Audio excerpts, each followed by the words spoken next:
Hello, beloved, and welcome to the Ascension Cafe. In today's conversation, we're going to explore love, loss, and the sands of time. But before we move into that beautiful sacred container, I just want to share some wisdom around what's playing out across the globe right now. So there has been released a lot of information that has been released to those of us who have been on our awakening path for quite some time. We were very conscious and aware of this information prior to it being released. It is still a bitter pill to swallow. And I think for those of us who know we are here to bring our light at this time, it is very important that we don't engage in the propaganda, in the noise, in the distractions, and that we keep grounded in love. And that, yes, we have to be consciously aware of what is going on in the world. We're a loving, gentle reminder, words that my beautiful mum shared with me when I was in my 30s, be in the world, but not of it. And that's exactly where we need to be right now. We need to be in our hearts more than ever. And we need to be grounded into Mother Earth more than ever. And for those of us that live in the Northern Hemisphere, that's not always the easiest thing to do this time of year. I live in the northwest of England and we've had a lot of rain. It has been really very wet and quite cold. But still, we must, whatever grounding techniques you lean into and you know that work for you, we must keep grounded. We must remain in our heart. And we must remember that this too shall pass. And it is all part of the great divine plan of mass awakening on planet Earth. This is it now, beloveds. We are in the thick of it. And what amazing, beautiful blessing that is to be awakened right now and to be that pillar of light for others. It is an honor, isn't it? A true honor. So today's conversation very much leans into that energy of love.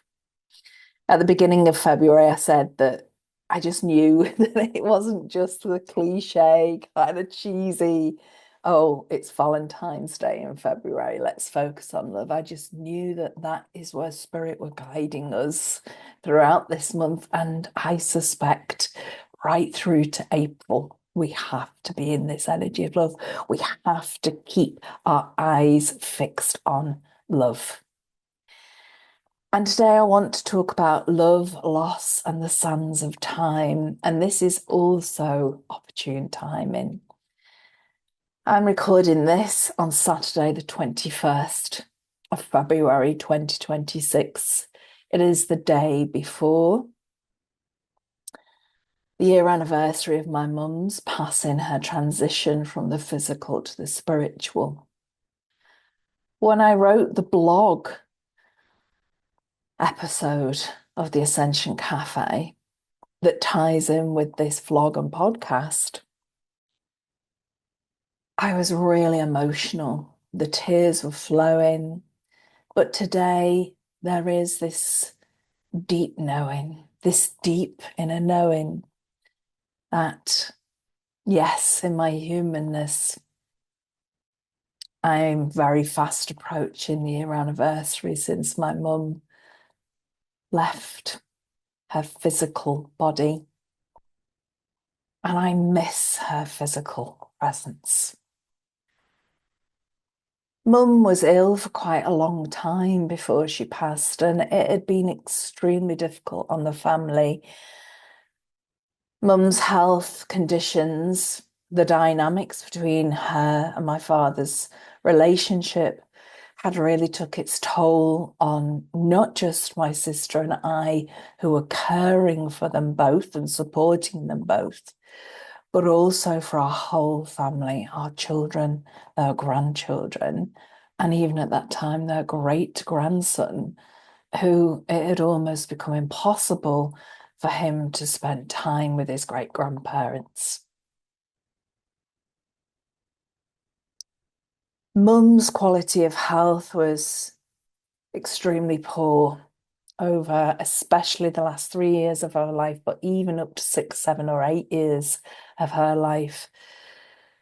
Her ability to be mobile had deteriorated, and sadly, she was going through the process of dementia.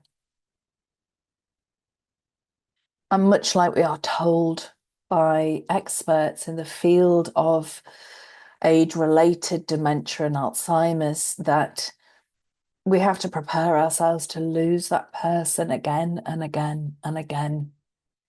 And that very much played out over that period of time. The last 4 or 5 months of Mum's life probably began in October 2024. She was extremely unhappy. Every time I visited her, she was in floods of tears. She was calling out to almost to be saved. But I sensed and felt within her was a deep knowing that her time here on earth in this lifetime was coming to a close. Those last 4 or 5 months were fraught with so many difficulties and challenges in the humanness that it was a real test of my faith on my path. Something deep within me also knew that as difficult and as challenging as it would be to lose my beautiful mum, that she would be free. And her soul yearned for that freedom. Her soul was ready.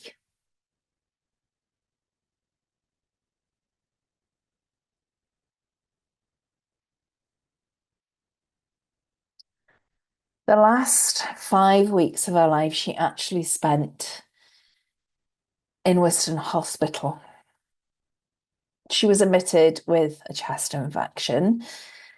And while she was in the assessment unit on the A&E department, Dad was also admitted because he was really struggling with his mental health. He was in care burnout, and also his cellulitis in his legs because he hadn't been going to bed for an extremely long time. He was sitting up with Mum every night.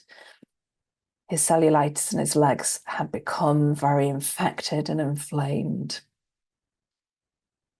So he too was admitted. It was the most divinely orchestrated blessing that we could have received at that time as a family. Both Mum and Dad were admitted not only to the same ward, but also put in a private room together. 3 weeks later, my daughter had, for Christmas, bought me tickets to go and watch James Bay in Manchester. And we agreed we would make it a really beautiful mum and daughter date. So I booked a hotel for us. And we had the most wonderful time. We really did. It was marvelous. The early hours of the morning that followed the concert in Manchester, we were awoke to a phone call to advise us that Mum had had a heart attack and she was gravely poorly, and could we make our way to Whiston Hospital?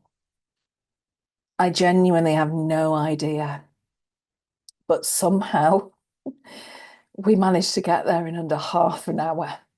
We got dressed, packed our bags, checked out, and drove from Manchester to Wiston Hospital. When we arrived at the hospital, the family all started to arrive too. And from that point onwards, we were blessed with 2 whole weeks of being together, being around mum, supporting dad. Not only really had dad should have been discharged from hospital,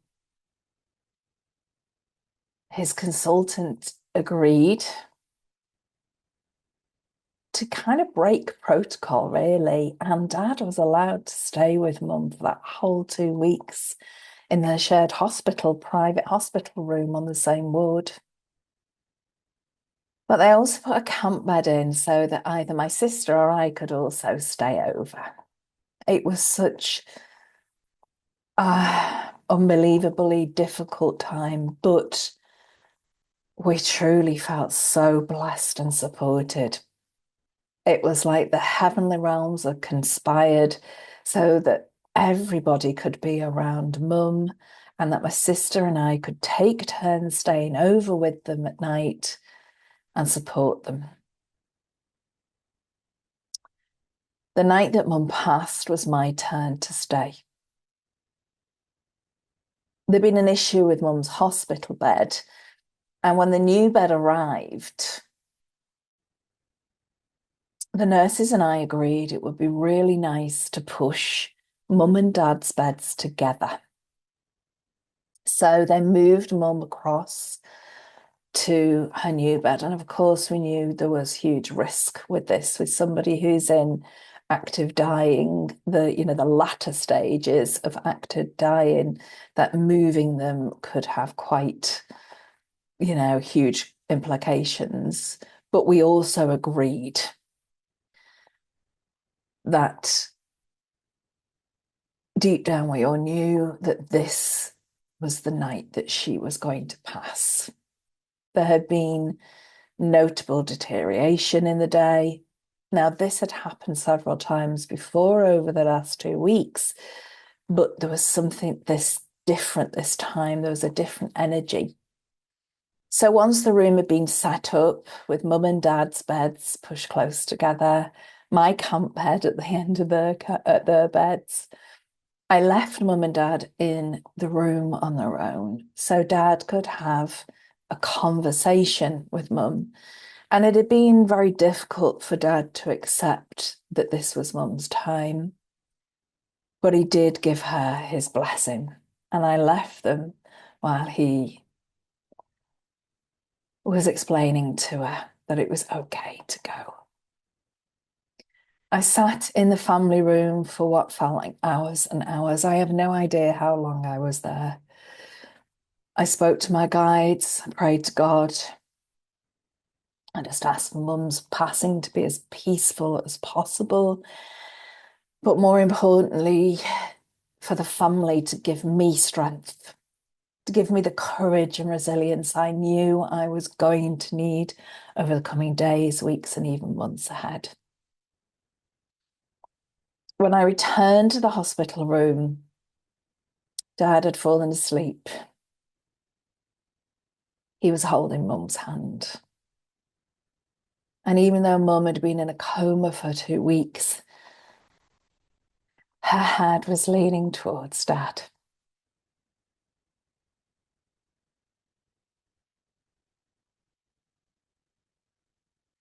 It was genuinely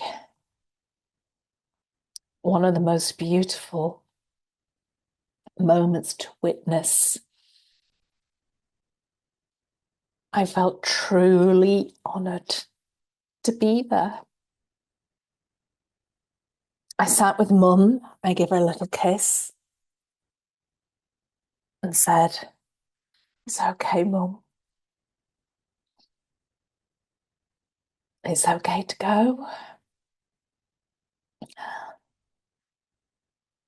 And when I climbed in bed, as I closed my eyes and started to softly drift off to sleep, I felt so peaceful. The energy in the room was almost blissful. It was so peaceful and beautiful. I could feel angelic presence around each of us. And then I heard the most beautiful music I've ever heard in my life. And I have heard the tones of the universe before in meditation or while falling asleep, but this, there was something so sacred, holy, and beautiful about this music. And as I drifted deeper, deeper into sleep, I knew when I awoke, Mum would no longer be with us.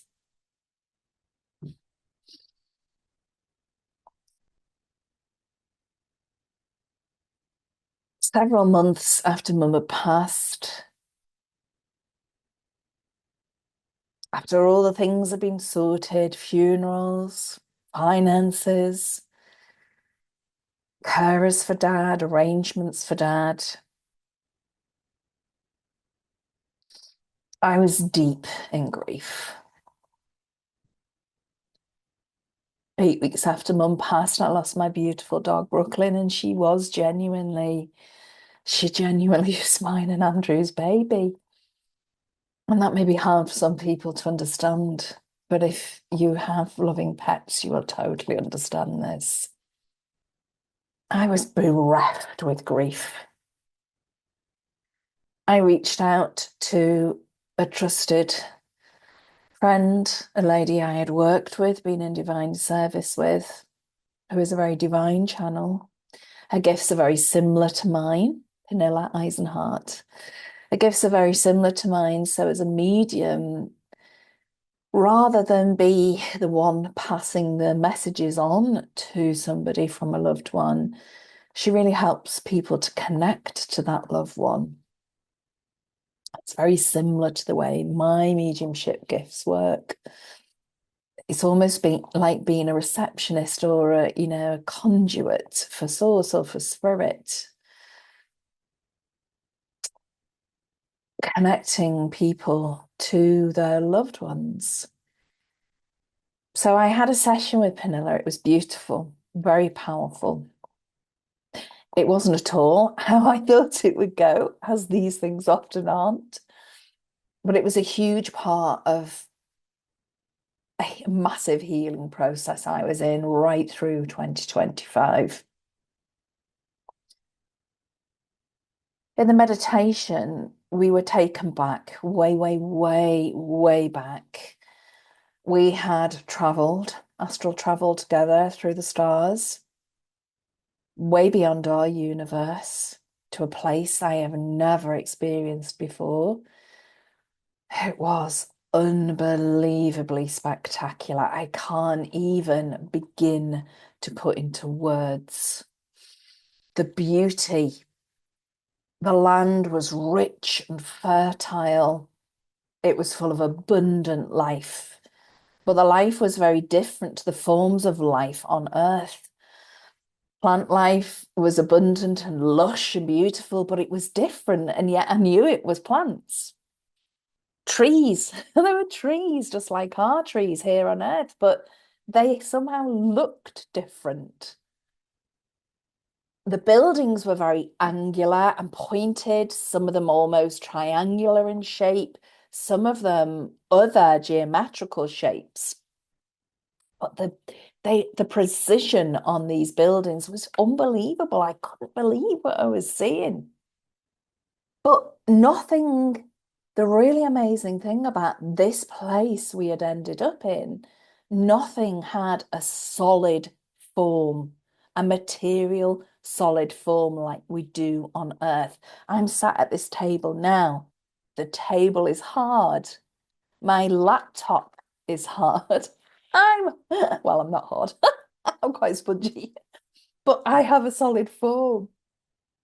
It wasn't like that. Everything was pure energy, and yet it looked like it had a solid form.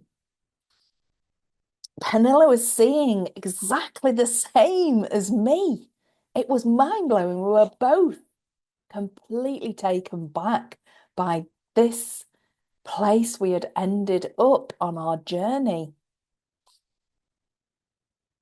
And of course, when we know we go through a journeying experience, we can be taken to places. But I had never been here before, and neither had Pernilla.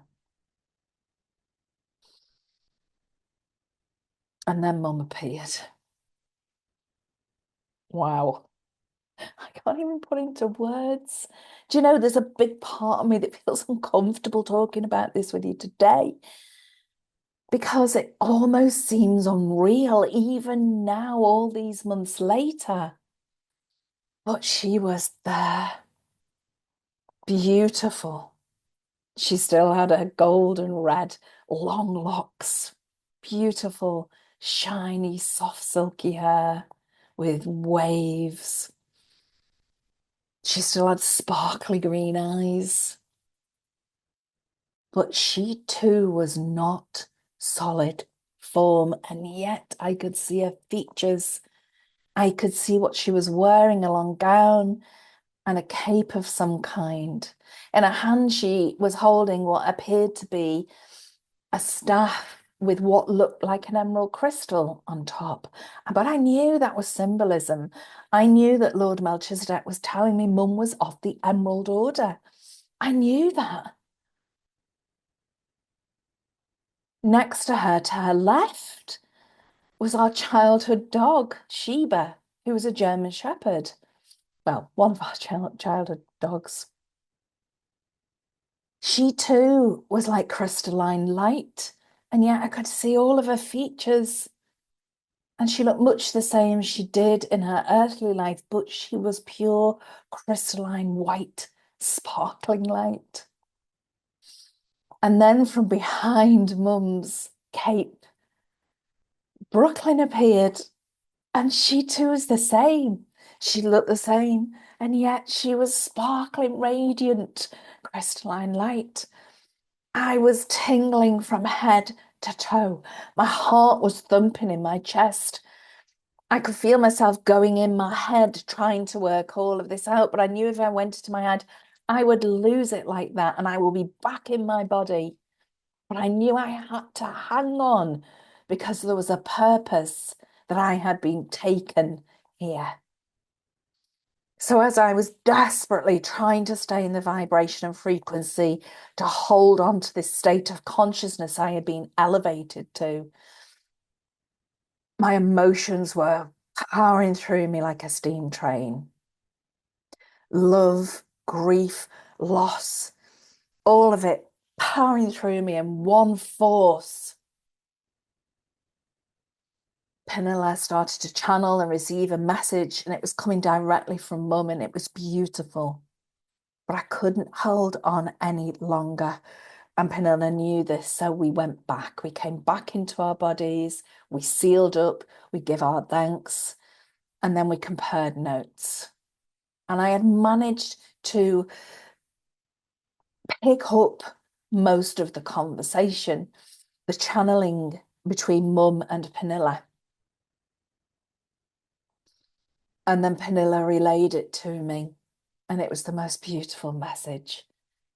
I had been taken back to the origin of my soul, to the planet, the place I had very first stepped down from in my first human incarnation, my first time to go to planet Earth. I had stepped down from here, from this amazing place.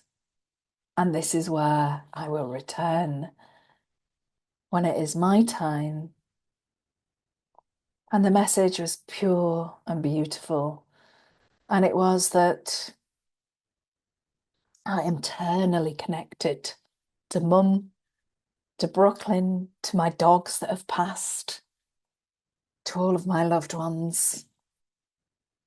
And that I had my first human or earthly experience on Earth. I had travelled with Mum there, and we had gone to prepare planet Earth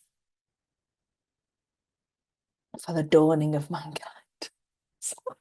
It sounds so far-fetched. And as I'm saying it to you, I know, I know there will be people who will watch or listen or read my blog and go, "Bah, I don't believe that. She's delusional." But I know this is the sacred truth because not only had Pernilla experienced everything I had and received the same information, there are pure, powerful mediums who too have brought this information through for me. And I had never just put the pieces of the puzzle together. This was the final piece of the puzzle. And this was important because it helped me to understand the mission that is to be shared with my husband, Andrew, to do with Mother Earth and the land and what we are here to create together. It was powerfully healing because even though, as a clairvoyant, a medium, a psychic, whatever terminology you want to give it, I knew I could communicate and connect with Mum anytime. But my grief had taken over me and I was so clouded in emotion.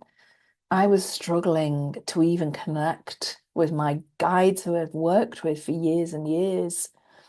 And this was exactly what I needed. Mum had not only empowered me to move forward, she had brought me yet another beautiful lesson of love.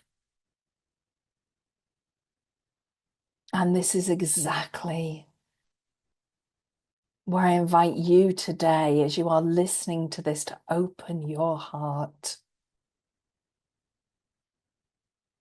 to move out of the egoic mind, open your heart to the realization, the sacred truth that love is truly eternal. Those aren't just words, that we are intrinsically binded together to our loved ones in love. And then not only when we lose them in this lifetime, do we go through that process of grief, and we must honor and recognize that process. We must never deny ourselves grieving. It is so important because our humanness wants that touch, it wants the physical presence, and that is absolutely okay. It's okay to think this is the crappiest time of my life. It's okay to say, I'm hurting. This hurts like hell. But it is also that realization that when we truly lose somebody, that when we go through loss of any kind, whether it is the passing of a dear loved one, or whether it is a loss of a relationship, a friendship, a grief that's brought about by a change in your circumstances, whatever it is, that pain and suffering is transient. It will shift and it will change. This too shall pass. Just like the chaos playing out across Mother Earth right now, this too shall pass. Everything is transient. Everything is constantly evolving and changing as we are. But the one truth, the one sacred truth, is that love doesn't die. It never ends. It is the binding energy that is eternal. It is what connects us souls to one another. And when the physical ends, the love continues, it evolves, it changes. But it is never ending. It endures the pain and the suffering of grief and of loss. It endures the turbulent, chaotic times that we experience in our human lives. It endures the suffering. It gives us hope, faith, and trust. Love is the most powerful energy. It is our biggest and truest blessing. So no matter what you're going through right now, beloved, however big or small that may feel in your life, lean into love deeper and deeper and deeper into your heart. Feel that love for yourself. I'm not talking about self-love in the fluffy sense, doing nice things for yourself, taking yourself off to a retreat or a spa day. I'm on about the love within yourself so that you choose what is right for you again and again and again. You have strong boundaries. You say no when you need to. And you let go of any guilt to do with that because you love yourself so much that you will not allow anyone or anything to take that love from you. And then you ripple it out to everyone. You give it freely to everyone, even to the people who've hurt you, especially the people who hurt you, but not in a self-sacrificial way. You do it in a way that honors you, your path, and this lifetime.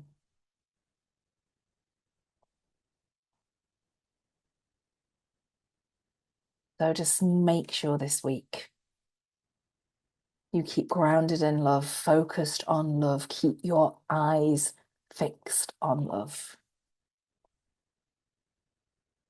Be the light for others, be a pillar of love for others. I hope that this conversation today, even though it is difficult to talk about grief and loss, it really truly is just love that is altering and changing and being expressed in a new or different way. Keep focused on love, beloved.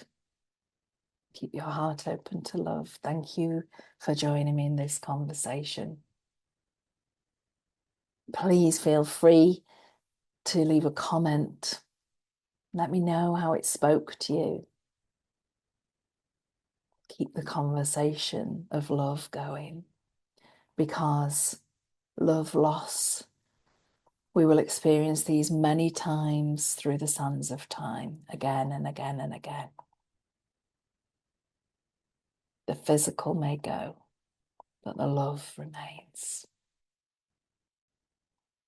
May you move through this week with love in your heart, with clarity, compassion, grounded into Mother Earth, in faith, hope, and trust. Much love, beloved.